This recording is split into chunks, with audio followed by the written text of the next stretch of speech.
April 13th, 2016, and I've been growing plants for about 20 years. As a matter of fact, this is my redwood seed starter. Got a heating mat on the bottom over here, and as you can see, I've grown probably a couple 100,000 plants in the 20 years that I've been growing seeds and plants. And I came across some mutated cotyledons. Now here's a little heads up. This is my #1 favorite pepper. It's called Nardello. It's a sweet Italian pepper. And see how these are the cotyledons, which are not true leaves, but they're the first ones that come up on a plant. And there's either a monocot or a dicot. They either have 1 or 2 cotyledons on all plants. And what I found was tricots, they call them, because I've got 3 cotyledons in it. Let me show you. I'll close this box up so it'll get hot.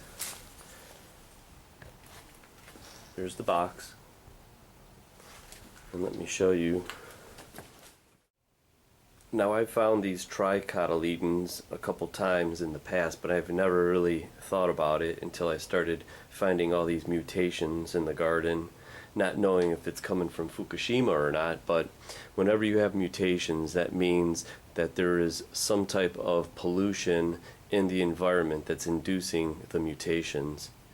Mutations only occur because the genetic code has been disrupted, and that's why you have the mutations.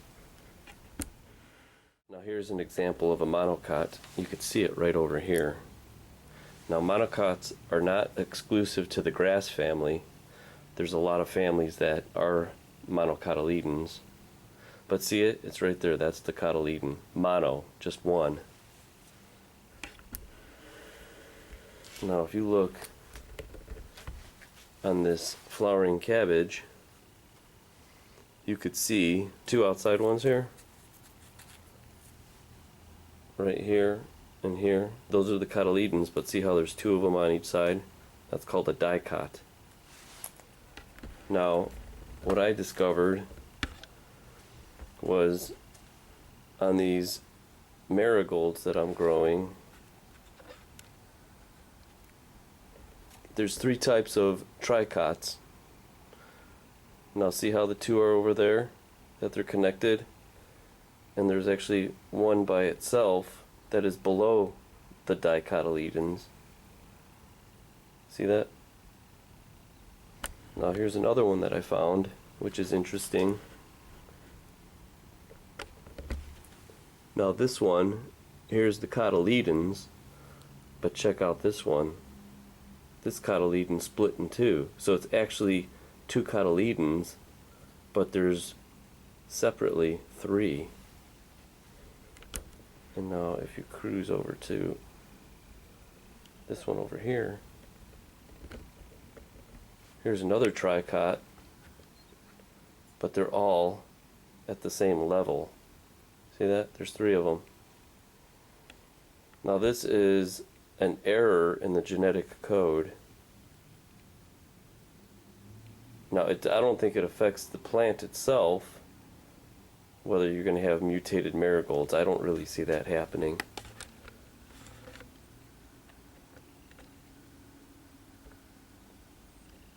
But you have to have an eye to catch these things.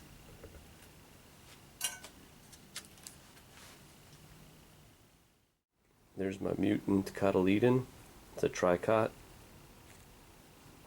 Now, cotyledons are embryonic organs that might in some cases expand to develop leaf-like structures with photosynthetic abilities.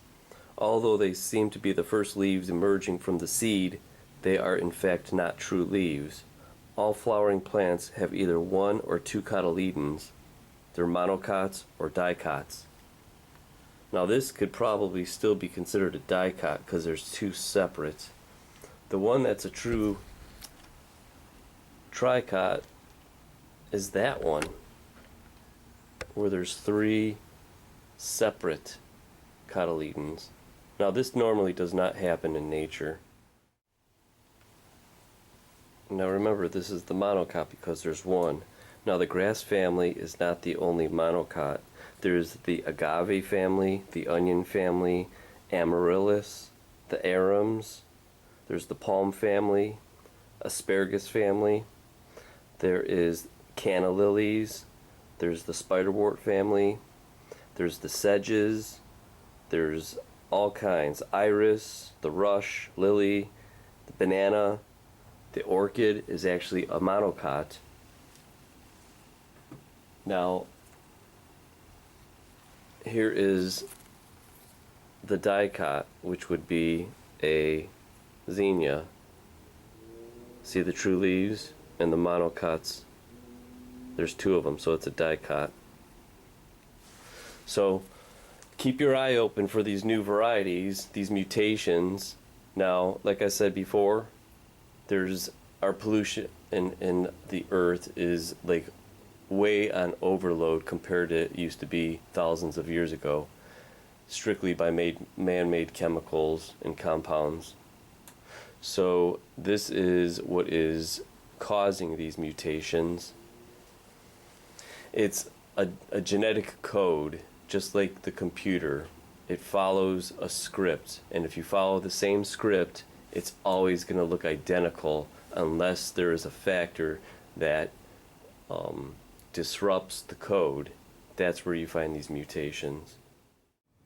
Now here's a pepper. Here are the first two cotyledons that come out. And then here's a little variegated one with the splashes in it. See the cotyledons? Now this is normal. This is what's supposed to happen. 3 of them is not normal. What's causing it? I guess only the code knows. But it's definitely not normal. This genetic mutation is akin to a syntax error in computer science. The syntax error, it's an error in the sequence of characters that is intended to be written in a particular programming language. Now for the plant, it follows the certain language which is identical to all the other genes that make up the organism of that plant. Now the syntax error, it's an object that represents an error when trying to integrate the systematic code which is invalid. It's an error in nature.